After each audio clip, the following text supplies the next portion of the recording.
We are ready to start, so we will get this public forum number 5 started. For those of you who don't know me, my name is Joseph Gleason. I am the chairman of the Nashoba Regional High School Building Committee, and I'd like to welcome everyone here tonight to public forum number 5. I'm just going to make some very brief introductory remarks, and then we're going to get right into our topic for this evening, which is a presentation by Mr. Jason Tate of the Massachusetts Office of Campaign and Political Finance.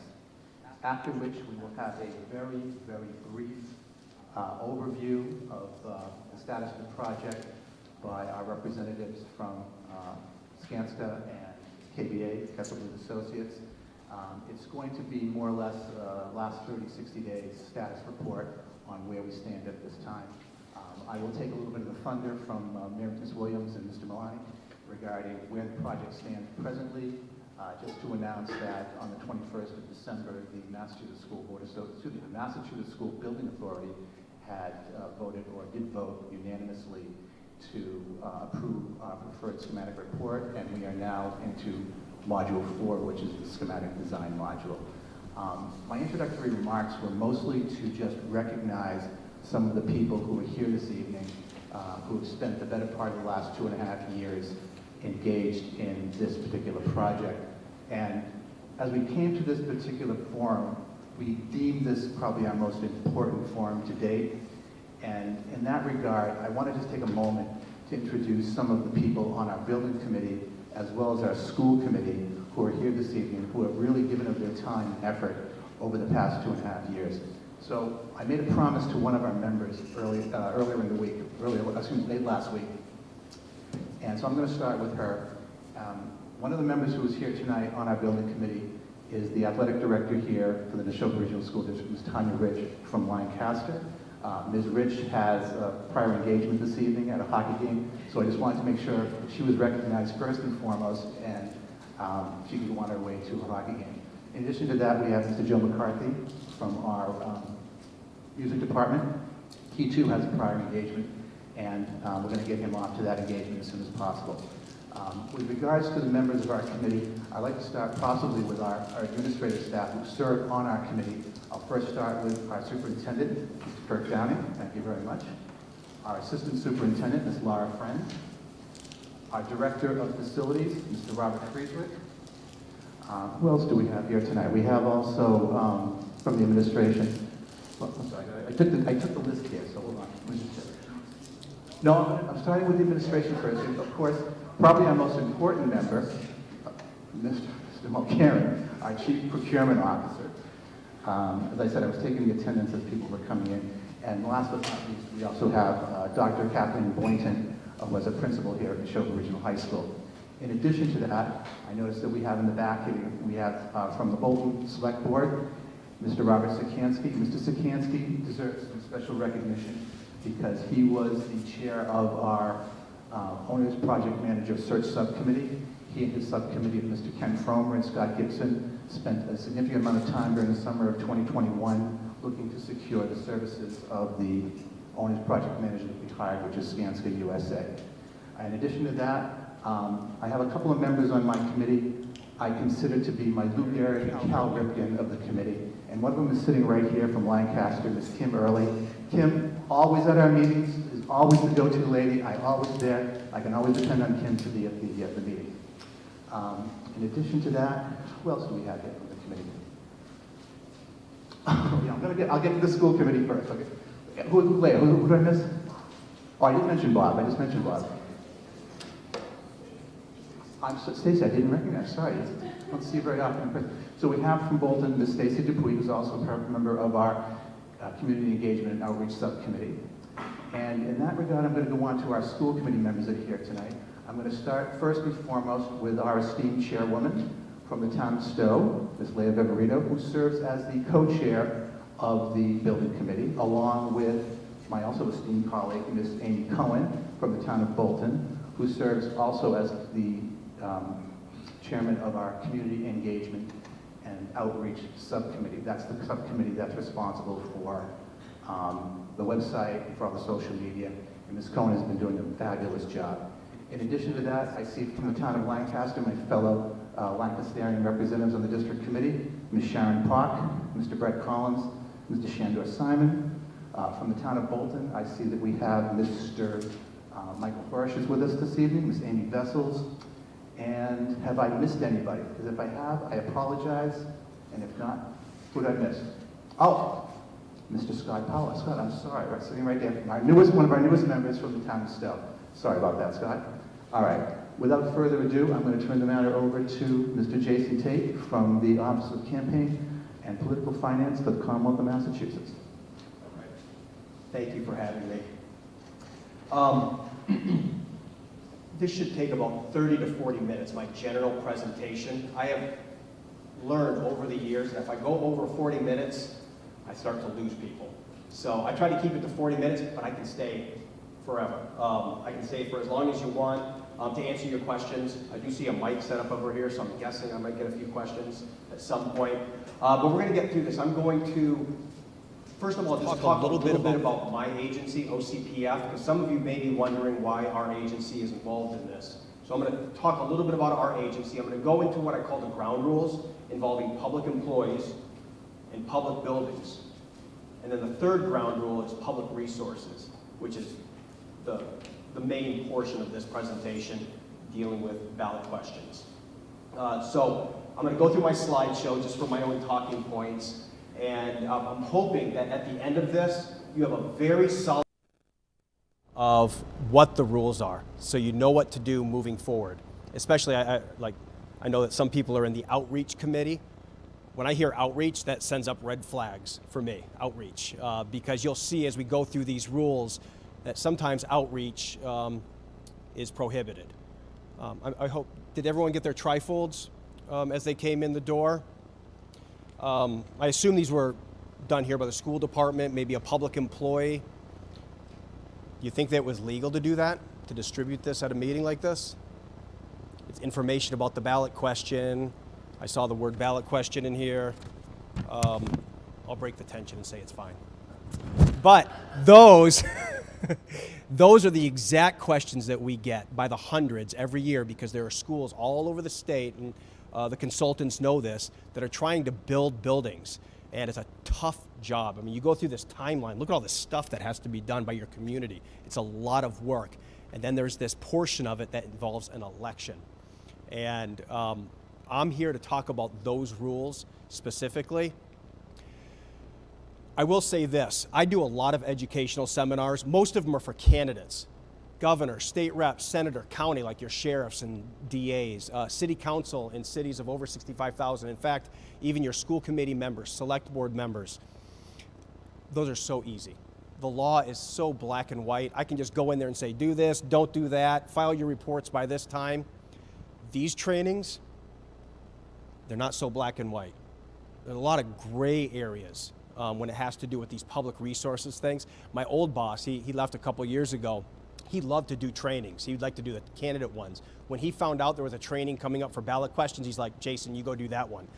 Because they're not fun, because there are gray areas. And oftentimes, you know, I'm just going to say it, sometimes people get frustrated in the audience because they feel like their hands are tied, especially like superintendents and principals and other school officials, because there are a lot of hand-tying rules that we're going to go through here. So we'll get started. I'm going to talk first about our office, just so you know, like, what am I doing here today? So we are on Beacon Hill. They put us in that 21-story building over here, 4th floor, lots of cubicles, and we're mostly an auditing agency. We have a team at OCPF that goes through about 40,000 campaign finance reports a year. So all those candidates and different committees I was mentioning, including political action committees, they're raising and spending money. The law requires them to put that information into a report. If you're in the school committee or select board, you've done the same thing on paper. But you put it into a report, and then they e-file it with our office. And the law requires us to put our eyes on all of those reports. So we're all about disclosure. Day in, day out, that's what we talk about. People are raising money, they're spending money to get elected or to pass a ballot question. It's our job to take that information and put it on a platform for the public to see. And so because ballot questions are also elections, ballot question elections, that's why our office gets involved, because disclosure needs to happen. I'm going to talk about ballot question committees at the very end. but we are all about disclosure primarily. We have not just an audit team, but we also have a legal team at OCPF. Those of you who have been involved in building a new school in the past, debt exclusions, you've probably spoken with someone on our legal team or sent an email, and I encourage you to do that. You might forget a lot of what I talk about here today. Please always remember, you can send that email to our legal team at ocpf@mass.gov, and we will give you guidance. We'll send you one way or the other. We'll say yes, no, maybe so, and we'll give you guidance. There will be a record because you sent that email. We'll send it to you back in writing. If you want to stay out of the sort of public records requirements, you can give the phone call and get informal advice from our legal department. But that's key. Just know that you're not doing this alone. As you're moving forward, if something comes up where you're like, I'm not exactly sure what the rule is on that, call us. And we'll give you the guidance that you need to move forward. We're going to get into the ground rules about public employees. This is a school teacher up here. When we talk about public employees, now there are the state law, depending on the agency you're dealing with, there are different definitions for public employee. For us, it's someone who's appointed and compensated. So your school teachers, your janitors, the superintendent, police officers, firefighters, people who work at UMass, the local community college, these are all appointed and compensated public employees, and they are prohibited from receiving money and soliciting money. They can't ask for money and they can't receive money for any political purpose. Mostly we're dealing with candidates on this.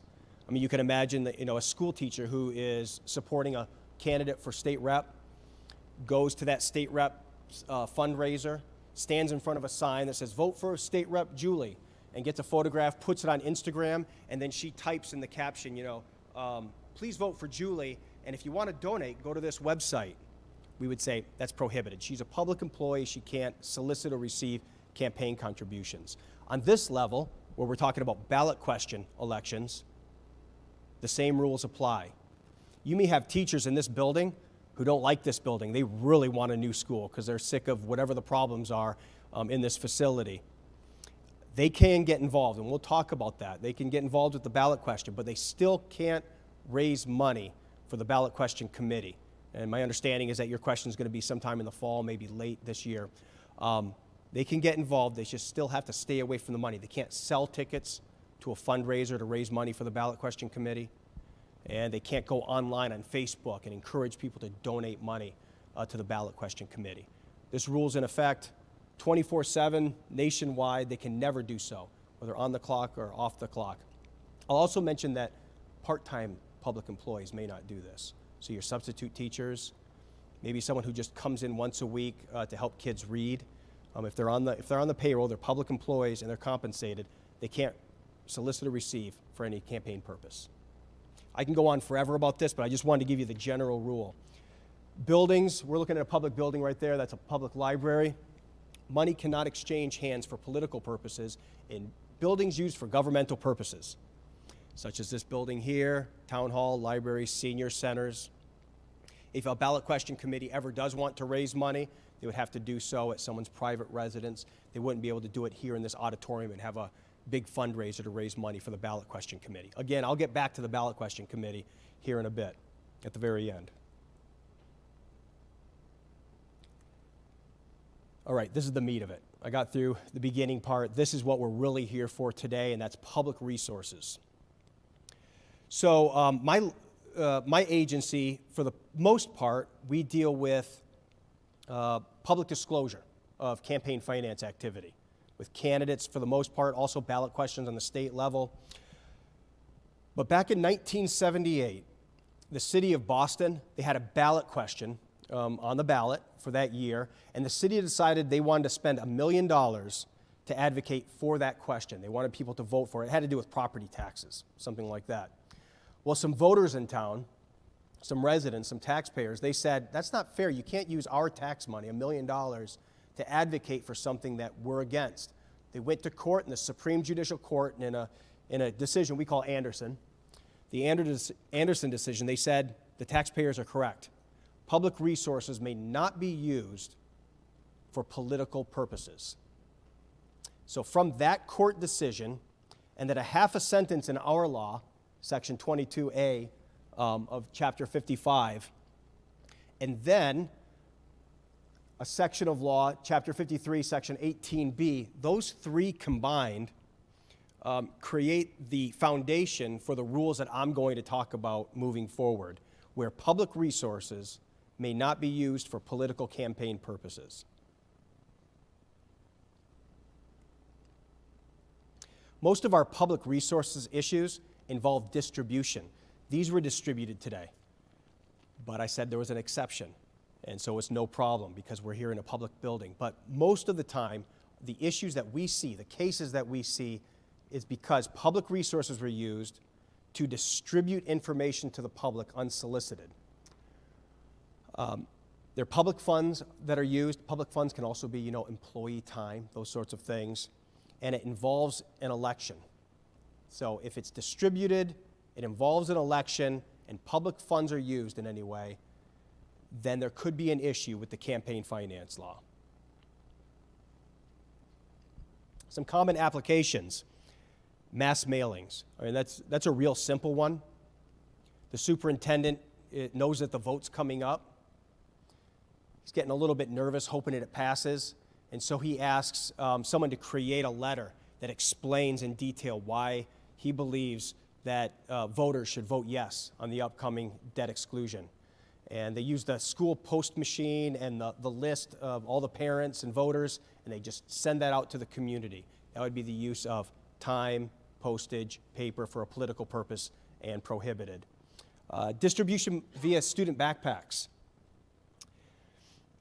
Same scenario, maybe the principals of the elementary schools are like, we really do need that new high school.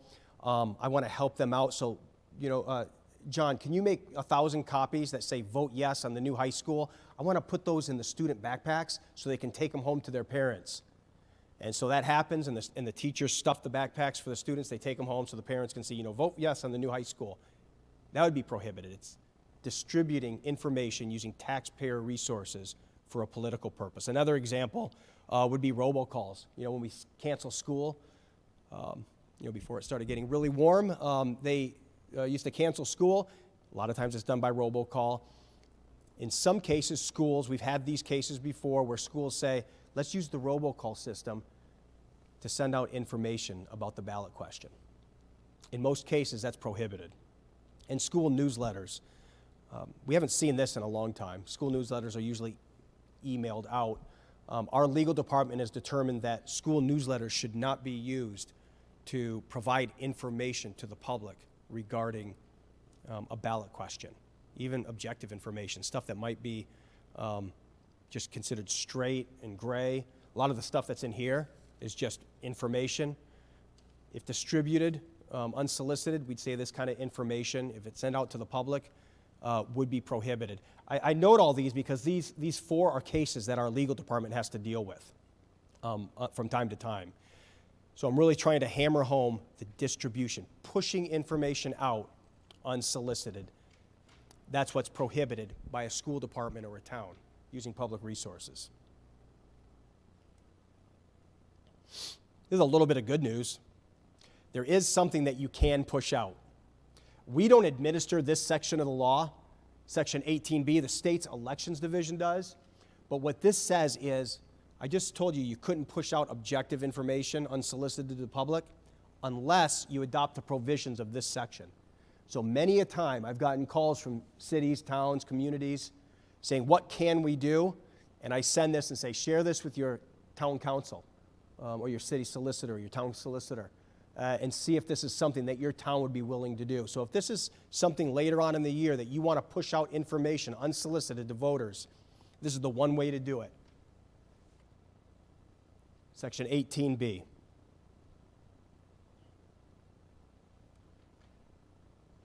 There are other permissible distributions. If something is requested by the public.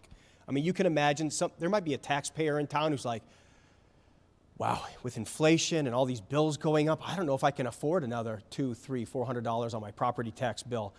But the kids might need it. I need some information. So he calls the school department and says, do you have any information on why we need a school why we need a new school here. I'm kind of on the fence on the vote. Someone from the school department can actually send that person information because they asked for it. You can send it to them by mail or by email. That kind of distribution is permitted.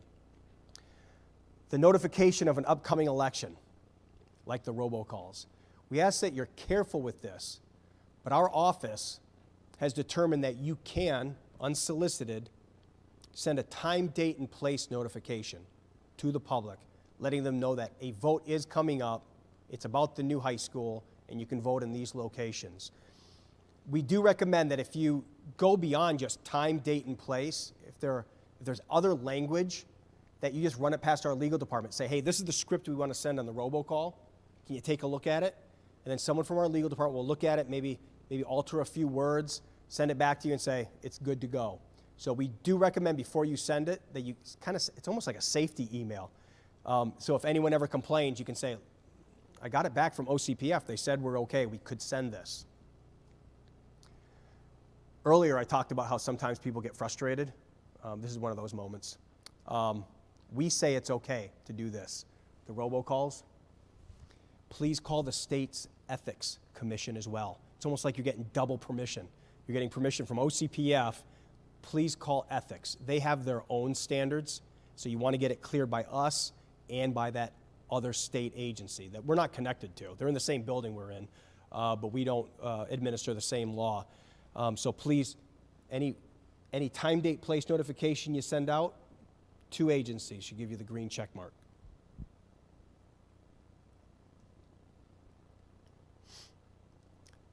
Again, a little bit more good news, like if you're for the project, permissible actions of appointed officials. What exactly can your appointed officials do? These are the folks who are hired by the school district or by the towns, and they're compensated. Superintendents, principals, assistant superintendents, town managers, these individuals, what can they do? They can take a position on a ballot question. I have gotten the call and the complaint before.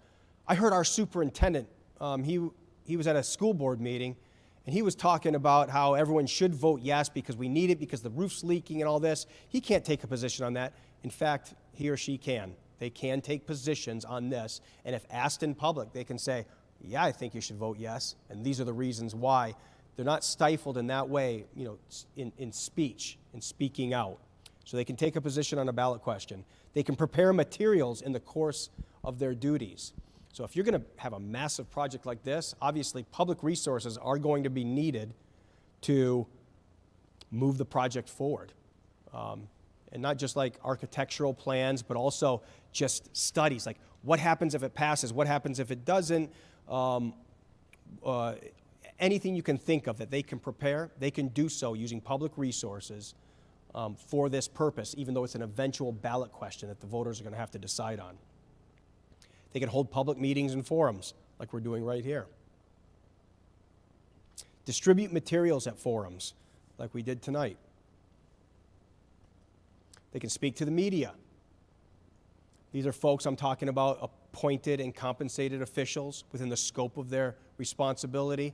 They can speak to the media, or they can designate, you know what, our point person in the media is going to be, Julie. She's going to do all the point, she's going to be the point person for the media talking about this project, even during the workday. That's permitted. And appointed public officials can work for a ballot question committee. Now, they can't raise money. A lot of times, money's the thing that fuels it. But many a principal, teacher, superintendent, and other town officials, they have worked for ballot question committees, providing information, doing it on their own time, providing information, working with the team, providing statements perhaps to the ballot question committee that may appear on a mailer or something like that, paid for by the ballot question committee. Those sorts of things are okay. Our office has what we call an interpretive bulletin. It's really a guide for appointed, compensated public employees. That's very helpful.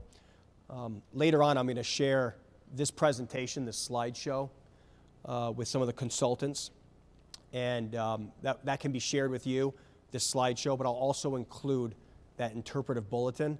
It's the go-to place, it's the go-to document that you'll want to read before making any decision about information, pushing information out about ballot question committees and ballot question elections. So during public meetings, the speech of officials is unrestricted. They can speak on the issues. They can distribute materials at the meetings. The materials may even discuss and advocate for or against a ballot question. There's some language in this one here. What are some of the reasons Bolton, Lancaster, and Stowe need a new high school? And they're sort of listing the reasons why. That's perfectly fine here in this public forum. They can put that in materials and they can speak about it during this time. Such material may not be distributed proactively outside the meeting, though. We have gotten this, a lot of this is because we've gotten these questions before, but there have been situations where materials like this or even thicker packets have been produced. Maybe they expected 400 people at a forum like this, and 40 of us showed up. So they have all these extra ones, and so they provide it to the ballot question committee folks, and they go and they distribute it to the neighbors and things. We would say that's taking it too far. That's distributing outside the use of public resources. Some of these things I'm talking about is just to sort of give you a feel on how we view this, so that when you come across something that might be unique, I wouldn't say that you would even do that, distribute extra materials after a meeting, but I'm trying to give you a feel for you as you move forward. What can and can't we do? Always knowing you can email OCPF's legal department.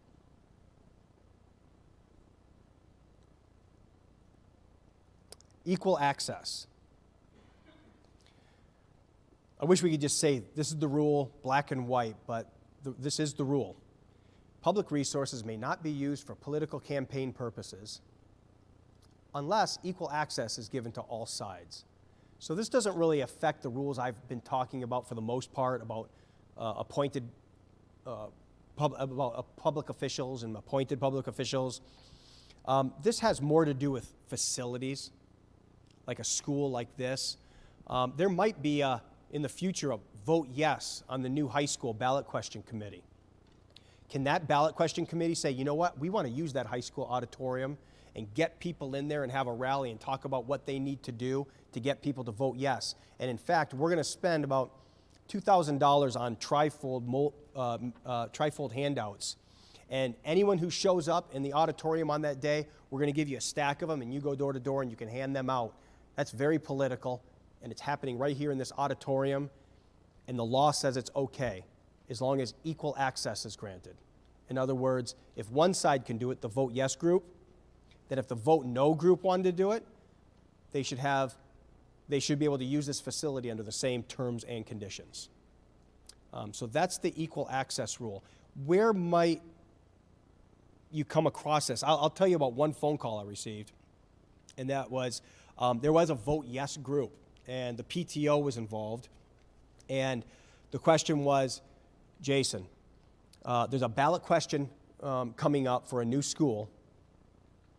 We want some of our PTO volunteers to hang out by the school pickup. So the kids would get out of school and they all get on the buses, and the PTO members were going to hand out flyers to each kid as they got on the bus so they could get on the bus, go home, give those flyers to their parents. Is that okay? And my answer was, that sounds like an equal access issue. In other words, if the PTO can do it, if somebody if you don't know who they are, they should have equal access to that space to hand out information to the students as well. So sometimes you want to step back and say, I don't know if it's worth it. I don't know if I want to open up the door and provide equal access just to anybody in a facility. So those are our equal access rules.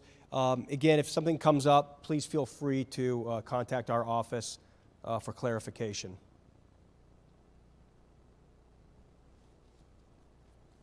I said that this Anderson decision, the one I was talking about earlier from Boston, was 1978. That was before websites. But now we have websites. We have school websites and other websites. Our office has determined that ballot question committee activity, or ballot activity, for ballot questions may be posted on municipal websites. Now, that's a public resource. So how do we come to that conclusion? We feel like it's sort of the the modern just kind of pin board where you can pin information on a billboard somewhere. This is sort of the modern equivalent to that. So if I'm a resident of this community and I need information, I don't know which way I'm going to vote. Nowadays, I'm going to go online and see if I can find information online. And so your school department, they can take information about the ballot question and they can post it to the municipal website. The key here is it just has to look like information. It cannot look like a campaign. It can't say like, vote yes on the new high school, and then have the information underneath. It can say something like, for information on the new high school renovation project or new high school project, click here. And then it can take you to the various studies and other materials that would give someone information in this community on the project and its scope.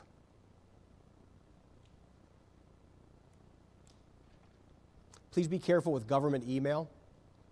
This is something that comes up pretty frequently where perhaps a principal wants people to vote yes, and they look at their email, like sort of blast email list to parents. They've got hundreds of names and addresses there, and they say, let's send out a quick email encouraging people to vote yes on the school. That's the use of a public resource, public email, for a political purpose that's distributed and prohibited.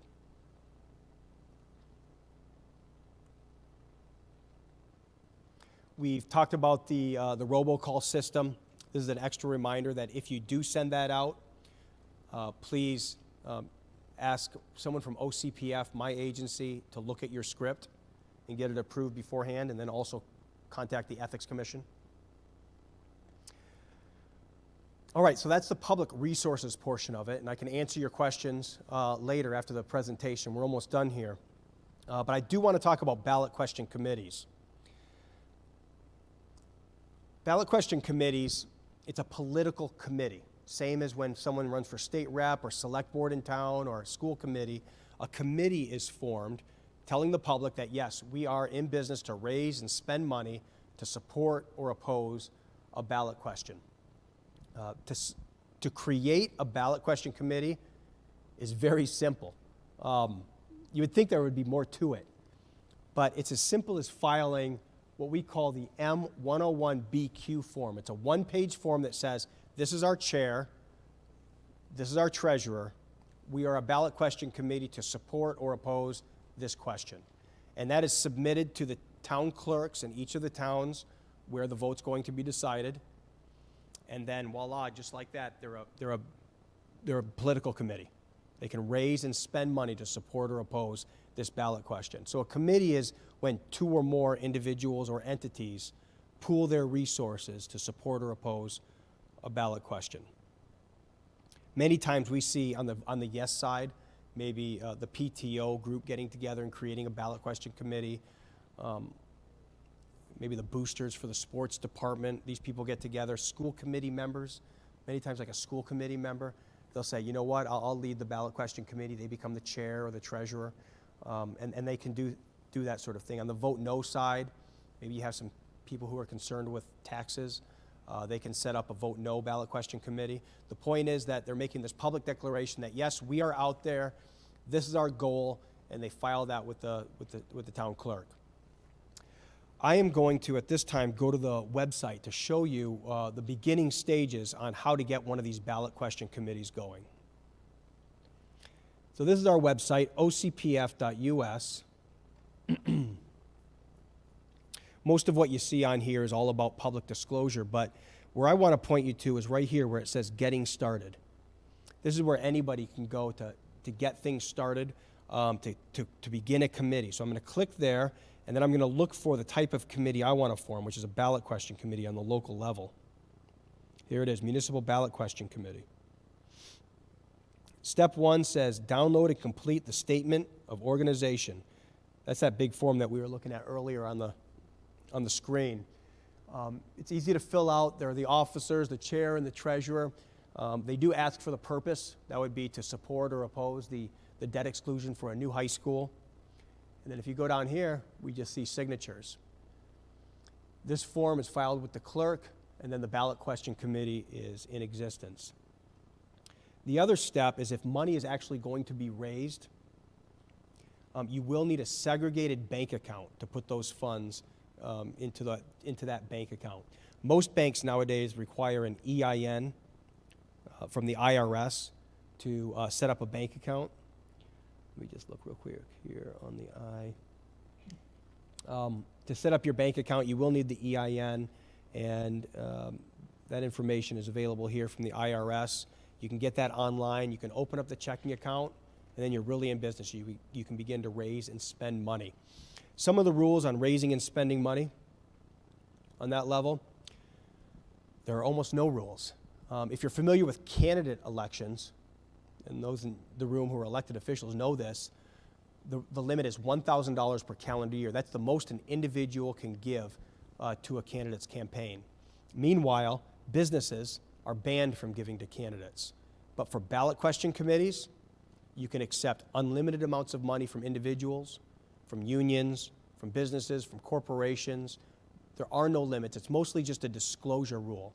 We just want to know who gave you that $10,000 and how did you spend it. So there are no limits. If you do raise money, please know that you need to get the name and address of every individual who gives. So if you have the fundraiser, someone should be there at the door collecting names and addresses of everybody who gives money to the ballot question committee.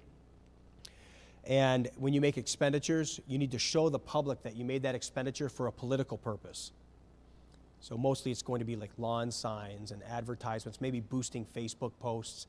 You would arrange that in the campaign finance report and file that with the town clerks. In each town, all 3 towns, you would make copies of that campaign finance report. We call it an M102, and you would file those in each of those towns. We're going to take a quick look at what a campaign finance report looks like. I'm going to type in M102, or I could go down here to forms. I'll just click forms and videos, go to municipal forms. The M102 is right here. This is the campaign finance report. If a ballot question committee forms this year, the first report that will be due will be 8 days prior to the election, to the ballot question election, and then 30 days afterward. And so the dates would be entered here on the reporting period. Your town clerk can help you out with that. Here's the 8th day prior report. Here's the 30-day after report. And then you enter the information. It's like a checking account. How much did you start with? It would be 0. Total receipts, how much money you brought in during that period. Total expenditures, how much you spent, and then an ending balance. And then the public gets the details here. This is where you would list all the donors, whether it's an individual, a union, business, some other organization. And then you list your expenditures here, how you spent the money to convince people to vote yes or to vote no on the ballot question. And so that's filed with the clerks, and then if those reports exceed $1,000 in activity, they scan those reports and they pop them up on their municipal websites. And that's the process for ballot question committees. So, I've been going through this presentation, and sometimes you've probably heard me say, that's prohibited, that's against the law. How do we actually resolve these cases? Not that any of you are going to violate this, but I just sort of want to ease your fears if you're wondering, oh my goodness, am I going to go to jail for these sort of things? You won't be going to jail. We resolve our cases, for the most part, I'd say 99% of them, through what we call a public resolution letter process. This is a process where we say, oh, you made a mistake, you used public resources to boost Facebook ads, calling for people to vote yes on the ballot question. That's prohibited. That was $600. We'll come to some sort of settlement. We'll say, how are we going to resolve this? Maybe it's just an educational letter, but in the end, we resolve it by issuing what we call the public resolution letter. And this letter says, a mistake was made. These actions were taken to resolve it. Let's all move on with our lives. And that's how we resolve these things. I almost don't even need to get into other things like attorney general referral, disposition agreements. That's if you're getting into real serious territory, which individuals and groups on this level, it never reaches that. If we're going to send something to the attorney general for criminal charges and it actually goes before a judge, it's probably because hundreds of thousands of dollars were funneled through some organization to hide the true purpose to get somebody elected or to get a ballot question passed. That's the kind of stuff you're dealing with there. For the most part, it's a public resolution letter. I'll show you where that is on our website if you're interested. This is the front page of our website, ocpf.us. If I go here to legal and then agency actions, that's where you'll see this page. And then you can see the public resolution letters listed here. Most of them are for candidates. I'll go to 2016 and let me just type in school. I don't know what we're going to find here, but yeah, you'll see some stuff here where it says like Mystic Valley Regional Charter School. They probably had something to do with public resources. I don't want to embarrass them, but let's just see. I'm curious now. What happened here? Our office completed a review. Great. The complaint said that public resources in the form of an email server, computer, and Facebook page were used to distribute information related to question 2. I'm going to guess that this is just an educational letter. I'm going to go to the end. There's that, see that Anderson language? We talked about that earlier. The use of public resources, including staff time, email lists, and computers to email parents and friends regarding the ballot question to post ballot question materials to the Facebook page did not comply with the campaign finance law. However, because we note that the use of public resources in this manner was limited, blah, blah, blah, it may be closed at this time. So it's an educational letter acknowledging that, yeah, a mistake was made, you've been educated, let's move on. I'd say that's a pretty typical public resolution letter and how we resolve these. I point these out because they're also helpful for educational purposes. If you were to go there and you were to do what I did, Control F and type in school, you can get a pretty good sense on how OCPF views these things. 30 minutes, right? I think I did it.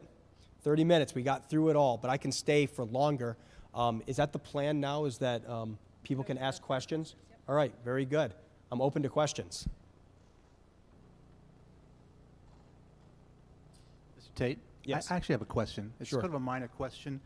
I actually have 2 questions, actually. So since nobody else bothered to raise their hand, I'll just start the questioning. So when we first started this forum, you had made mention of this trifold that was distributed this evening. This trifold, the actual intent and purpose of this was not so much for distribution tonight, but it's for distribution throughout our community with regards to the status of our project. This is our board brief, and we intended on preparing board briefs after each monthly meeting to keep the public apprised of what we're doing, to post these in public locales throughout our 3 sending communities. So I guess my question is in 2 parts. One, with regards to this particular trifold, do you see any problems with the distribution of this trifold through, at posting at senior centers, town halls, public libraries throughout our community? And the second part of my question, it's the first question, I have one after this as well. I'm looking at the back, and again, it might be a minor point, but I noticed that when this trifold was done, we used the mascot logo, and there's a QR code that directs people to the website, which can be accessed through the district's server. So I'm wondering if we posted this, whether there'd be any issues or problems with regards to your agency's regulations. Yeah. I can't make any legal determinations at a public setting like this. But the questions that I would ask, if we were asked, is this okay, would be what public resources were used. Was it were school employees folding this and printing this? Did someone else pay for it and public resources weren't used? Those are the sorts of questions that we'd get at. But if we found out that public resources were used, time, copiers, paper, to create something like this, our cautious advice would be, why don't you talk to us and find out whether that's permitted? But part of my presentation was even objective material pushed out to the public unsolicited, if public resources are used, is not consistent with the campaign finance law unless you adopt the provisions of that Section 18B that we pointed at. So knowing that, moving forward, you could take that advice as far as your future distributions of any kind of materials. All right, thank you. The second question I had, and then I'll relinquish the mic. You sort of touched on it in a little bit response to my first question. And for those of us in the private sector, when we, access the resources and the guidance of our state agencies, oftentimes the information that we get is qualified. And I think you just did the same thing here. Many times when you contact the Ethics Commission will be keen to provide an opinion, but they'll always qualify it and say, listen, this is just the opinion. You cannot necessarily rely on this opinion. I'm assuming that would be the same type of response we might get from your office as well. I think our responses might be more straightforward. We would say yes or no. There won't be any maybe so. We may have some language where we say it's not a good idea to do something like that. But I think that if you call our legal department, you'll get a straight answer on whether or not something's permitted or not. Does anybody have any questions? I can do my best Phil Donahue right here. Superintendent Downing? Hi, Kirk Downing, Superintendent. I got a ton of questions running through my head, as a matter of fact, as you might imagine. Just some activities that we're thinking about and we're planning, actually, and I just want to make sure they're acceptable activities. Okay. So the intent of the trifold is around this is the factual information, but then of the school building committee, which is a function of our school committee. It's a subcommittee to that school committee. In terms of distributing to the public information that happens in those meetings, we certainly have that through meeting minutes. But the concept behind this came from the idea of briefing our select boards in the 3 towns, and this document is the document that would give to them prior to our meeting as part of the meeting materials for then us to then come talk to. Is that acceptable? Yes, that's acceptable. Okay, so once it's there and it's part of the meeting materials of a public meeting, is it therefore able to be distributed as documents from that official meeting? So if I then go to the Council on Aging and talk to a group of residents about the project, may I provide that? Yes, as an official in the school department, and it's within your scope of responsibility, obviously, you're the superintendent, when you go to meetings, you can bring materials and distribute it to those individuals who are in attendance. You may do so, whether it's a senior center, or you're invited to the Lions Club in the evening time, or the Veterans Center. You can do those. You can bring materials and distribute that to the people in attendance, yes. Great, and as you can see, we have our social media links on the back of the flyers as well. Yeah. Translate the same 2 things into pushing this same flyer out via those social media channels. Mm-hmm. Acceptable. You can certainly post it to your website. Your social media channels, which are probably controlled by a public employee, correct? Like someone who works here for the school department. I recommend that can you email or call us tomorrow? Yes. I want to get a more solid grasp on how I should answer that, because it's a somewhat new, it's not social media. It's been around for a little while, but I want to refresh myself on that before answering it. But it's very similar to posting on the website, where it's not distributed so much as people who follow, we may get that in their feed. So if you could send an email to our office tomorrow, we can get you the black and white document that discusses that. Then I would like to introduce you to Ms. Bridget Hannigan, our communications coordinator. She'll be giving you a call tomorrow. Nice to meet you too. Anyone else?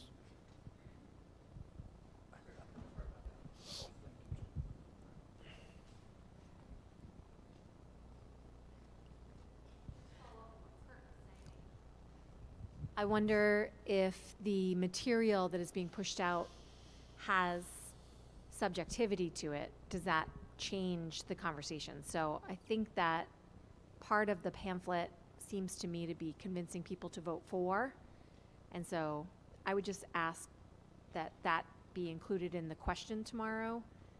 You know, the content, I think, matters, I think. For the social media question? Yeah. Yes. And that pamphlet. Yeah, the content does matter. But as far as that pamphlet goes, the trifold that we're dealing with here, that's handed out, it can have material in there that suggests why a building needs to be replaced. So that would be fine. It just can't take on the appearance of a campaign brochure. Right, so we can share like an existing conditions study that explains the deficiencies that triggered this search for a building. But Share it perhaps in a meeting. in a social media environment. The school department. That's the question that's going to be asked tomorrow. Okay. Yep. I have a question. As a school committee member, I am unpaid, but have government email. So how do those streams cross? Okay. As a school committee member, you're an elected official. Even if you were paid, like other elected officials, like state reps are paid, governors are paid, mayors are paid. The rules I spoke about earlier, where public employees may not solicit or receive for any political purpose, they don't apply to elected officials. So someone like a school committee person can be on this ballot question committee, can ask people for money, can go on social media, and you can tell people where they can donate or where they can go to a fundraiser. That's okay. As far as your email goes, that is a public resource, so you shouldn't use that public email address to blast out information to groups unsolicited. If a constituent writes you an email and says, hey, what do you think about this new high school? You can write that person back, send information, have opinions on it. But you wouldn't want to use that resource to blast out information to voters unsolicited, saying, please vote yes or please vote no. I don't know where you stand on it, but please vote yes or no on the ballot question committee, because it's a public resource. Does anybody else have any questions? Oh, I'll start. Scott, if you don't mind, I'm going to go to my former school committee colleague, Ms. Sam DiFilippo. Thanks. You mentioned several instances where it's perfectly acceptable to get distributed information. So, for example, this flyer. But for me, as just a random member of the public, are there any restrictions or rules on what I can do with this after I go home tonight? So, like, if I go home tonight and I make 100 copies of it and I decided to distribute it, like, is that okay? It is okay. The question is, how would you disclose that to the public? So materials can be taken by a private individual, a corporation, a ballot question committee, and it can be reproduced, distributed to the public. The question is how that's disclosed. So if, as an individual, let's say, you know what, I don't want to be a part of this Vote Yes group or anything. I just want to do my own thing. I have $1,000. I just want to spend it. You can spend it on a mailing or on a flyer of some sort and go door to door and hand that out. You would, this is going to sound very bureaucratic, but you're going to file what we call an M22 form. That's a form that says I'm an individual who spent money to support a ballot question or oppose it, and I spent this much money at this vendor at Staples to pay for the printing, and you would file that with the town clerk 8 days before the election.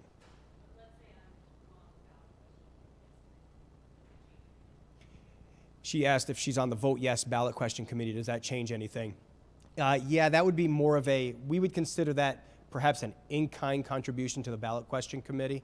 We want to keep that sort of in the same lane. And so because you're connected to it and you're spending sort of on the side, we would say, just call that an in-kind contribution to the ballot question committee.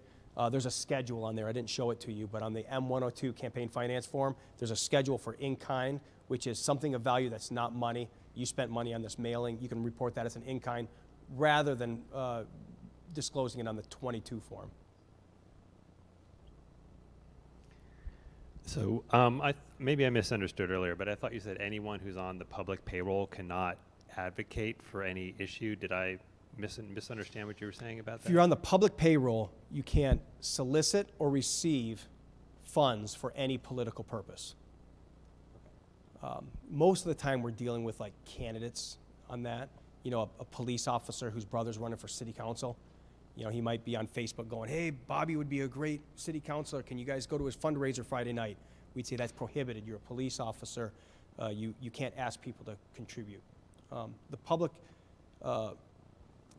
employee who is, the public employee can advocate for or against.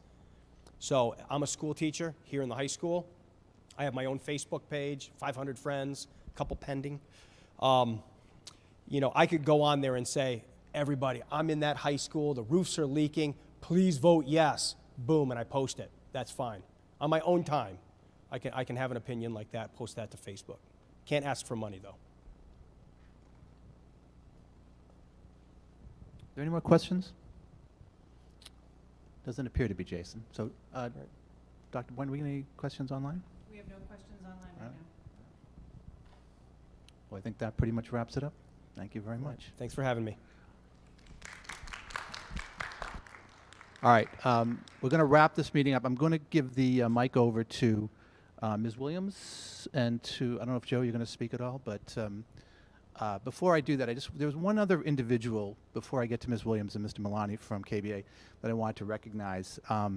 She's not a member of our committee, but she does play an instrumental role in the administration of our school building committee meetings, and that is Ms. C. Nguyen over here from Skanska USA. C has been invaluable to our committee. She is our recording secretary. She helps me with the agendas. She put together those trifolds for this evening. She does our board briefs. So I would be remiss if I didn't at least recognize Ms. Nguyen from Skanska. Thank you for everything you do, C. I appreciate everything you do. Thank you very much. So without further ado, I'm going to turn it over to Ms. Williams from Skanska USA. Thank you. Good evening. We're going to keep it short and sweet tonight. Just wanted to bring you up to date on a couple of items. I guess Joe stole my thunder a little bit, but I will repeat a couple of things. We had a very exciting opportunity to meet with the Massachusetts School Building Authority on December 21st, and basically we were told that we could proceed into schematic design. So we're at the beginning of the next leg of the journey here. What was even more exciting, or most exciting, aside from being able to proceed, was to learn that the Mass School Building Authority thought that there was such a great educational plan put together by the district. Lots of discussions that took place with educational leadership and teachers, et cetera, that they asked if they could utilize it and post it on their website as a great example of an educational plan. So I think kudos to everybody that was involved with that. Just wanted to state it. It's steal with pride other communities, because there's a great example of an educational plan. The last thing I wanted to say is you'll begin to hear more from us. We don't really have anything to show you just yet because we are beginning that next leg of the race. But I'm going to let Joe just speak a little bit about what's going to be happening over the next few weeks leading in and up to our submission. Thanks. So the schedule right now is that we are submitting the schematic design, which we're in now, the schematic design report to the MSBA on June 27th. Right? Yes. Between now and then, as anyone and any of the people that we've had to discuss our work plan with knows, that work plan we have is extremely detailed and requires us to meet with people 2 or 3 times a week. We have deadlines and information that's going to be coming very quickly. As Marianne said, we've just started working on the selected design for schematic, and we are meeting with both the working group and other people ongoing, and hopefully in the next meeting we have in this public presentation we'll have some plans to show. We will be meeting in the upcoming weeks with both staff and teachers to go through room designs and building design. We'll be meeting with public officials, actually tomorrow, and in a few weeks to start off discussions about the site and the building. And right now it's just an incredibly busy schedule to get to the end line in June. That's where we are. Does anybody have any questions for Mr. Milani or Ms. Williams? Speak now or forever hold your peace. Yes, go ahead. Let me give the microphone over to you.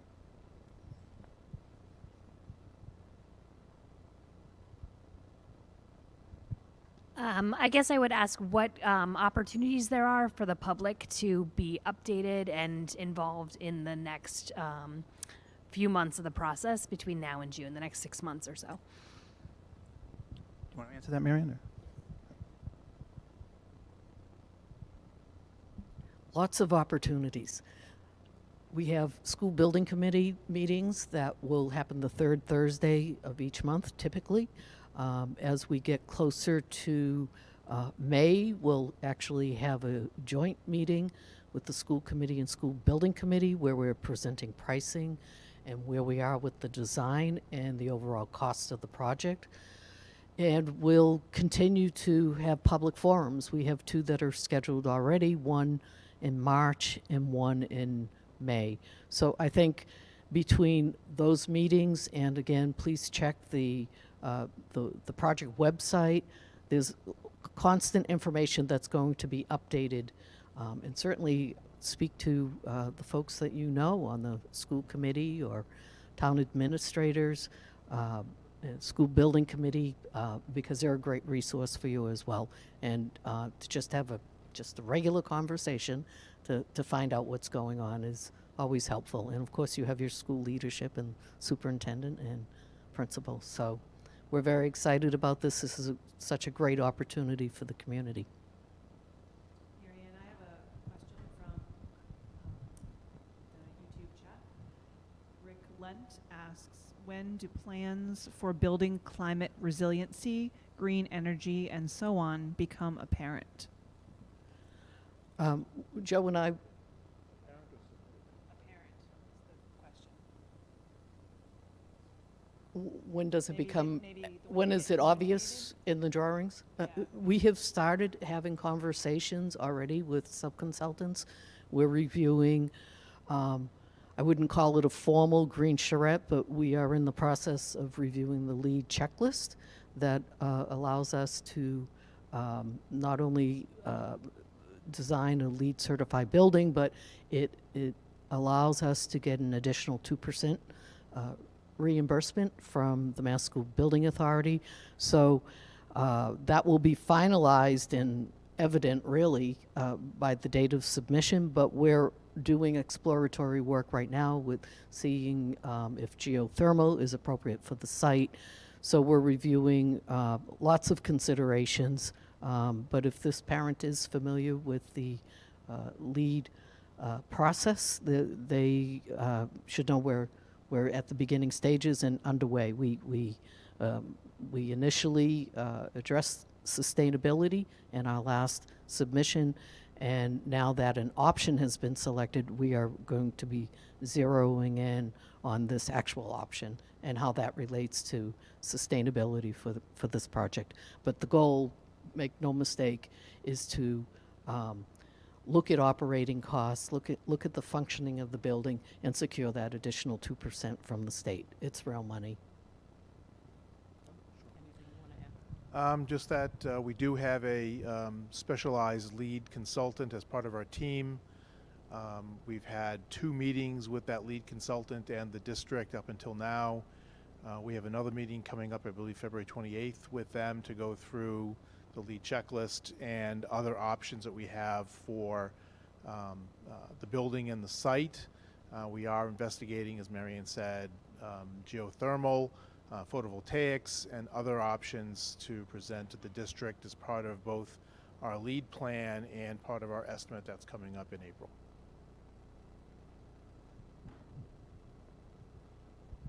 Any further questions? Seeing none. I just want to follow up from this gentlelady's question regarding how you get involved.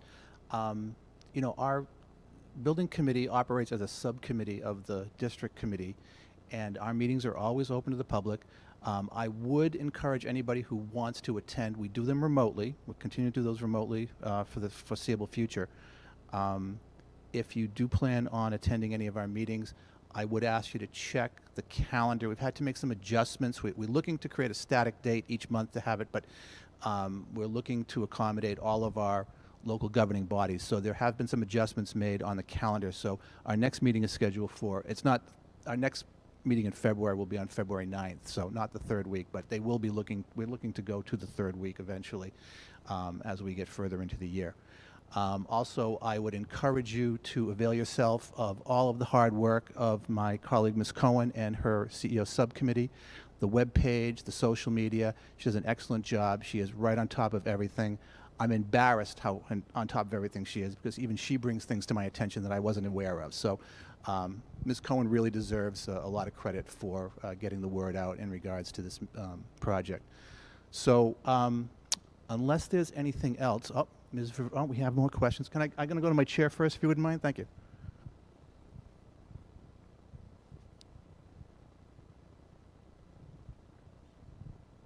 So just to follow up on that parent's question, and perhaps I think about the involvement piece, can you just illuminate for the communities? I know that the submission date is June 27th. At what point between now and then will the design charrettes be shared with the community so that we can see the progress and kind of where we're heading with regard to the building?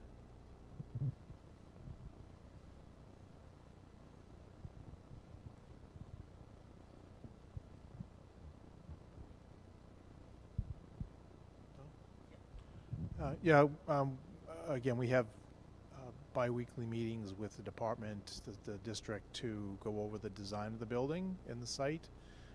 We will share those updates with the school building committee on our monthly meetings with the school building committee, and then also in upcoming public forums.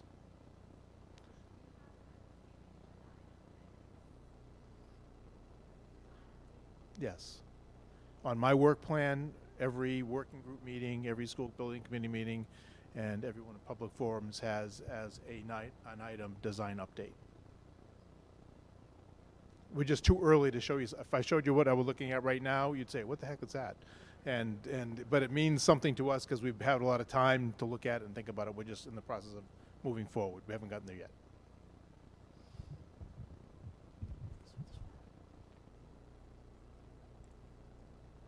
I was just going to ask if the school building committee meetings are recorded. Yes, they are.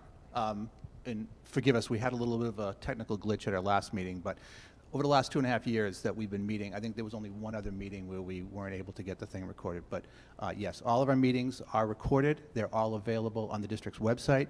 You can go there, see our agendas, see our meeting materials, and you can watch all of our meetings, with the exception of our last meeting, and I apologize for that. So, all right, are there any further questions? I have one more from the chat. Our Alex asks, what's the minimum lead standard you are looking to achieve?